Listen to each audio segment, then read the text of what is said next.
Within sociology, it's generally accepted that gender is a socially learned behaviour. The most prominent theoretical perspective is that we're socialised into gender roles from an early age. From the time we're born, we're placed into gendered categories and treated accordingly. Girls are dressed in pink and given dolls, and they're encouraged, sometimes by their parents, but often by the media, to engage in princess or domestic play. These are designed to guide girls into a preoccupation with appearance, domestic duties, and an emotional or material reliance on men. On the other hand, boys are dressed in blue, and they're given toys that reflect violent or practical career-based play. Of course, the reality of child rearing and parenting isn't often that reductive, and it's unlikely that people's parental decision-making in these areas is so deliberate. But the way we guide young girls towards being concerned with their appearance rather than their academics has implications for the ways that they are perceived and treated in society.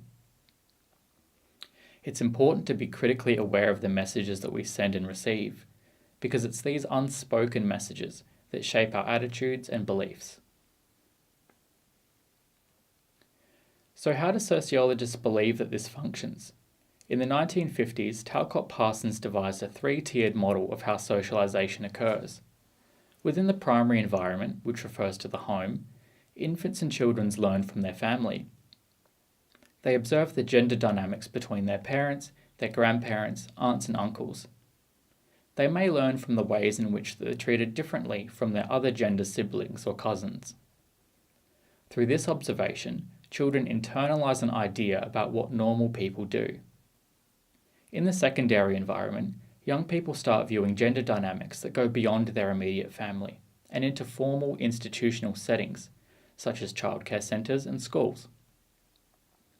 They absorb how boys and girls are treated differently by teachers and staff, how boys and girls are grouped separately, and how they're expected to behave. They also learn from observing people who deviate from normative expectations and the consequences they face, such as bullying or other forms of punishment. Finally, in the tertiary environment, young people look to broader society for cues on how gendered behaviour ought to be performed. They take cues from peers and strangers, from workplaces, from social norms and stereotypes. They look to the media for role models, celebrities, and cult figures and trends for ideas about what an ideal man or woman looks like and what they ought to do. Looking at the tertiary stage, we can see that gender socialization doesn't just stop after adolescence.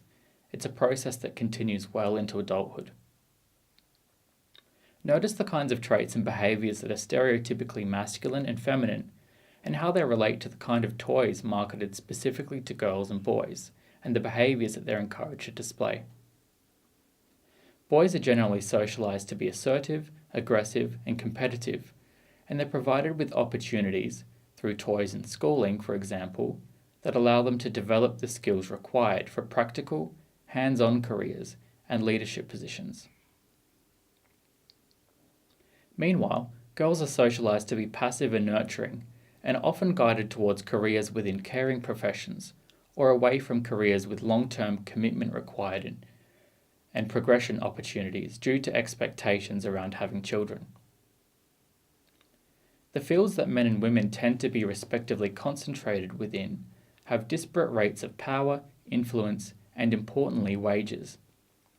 To explain this, Australian sociologist Raewyn Connell developed the concept of hegemonic masculinity, which she defines as the configuration of gender practice which guarantees, or is taken to guarantee, the dominant position of men and the subordination of women.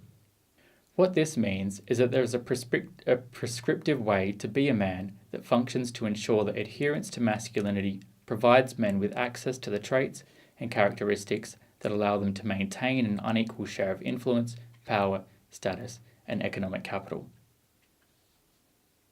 Hegemonic masculinity functions to ensure the disproportionate representation of men in highly paid leadership roles, both in the workforce and in politics.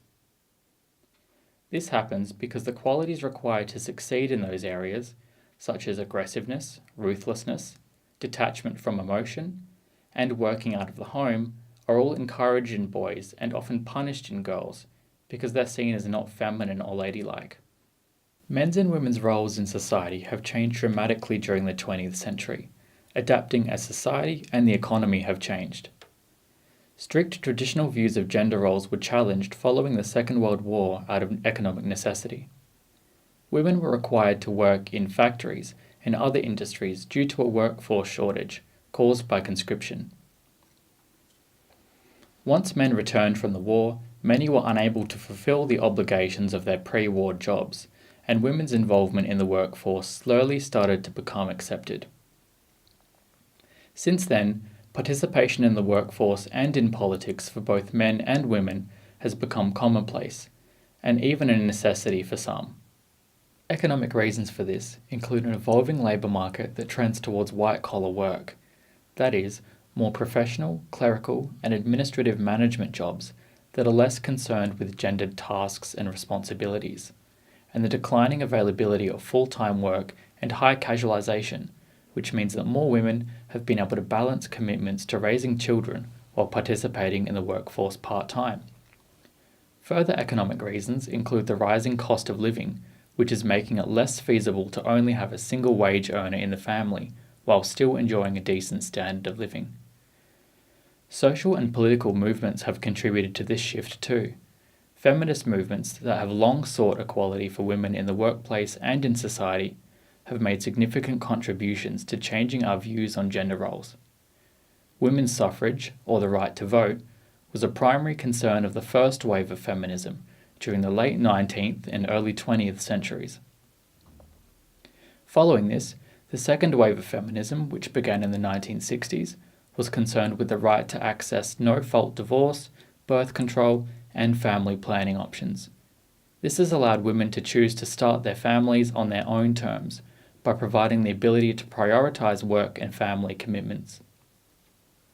In summary, masculinity and femininity and their associated gender roles are socially constructed concepts that have a significant influence on how we're expected to look and behave, and can have a significant impact on the career and personal trajectories of our lives. This is why sex and gender is such an important focus of sociology.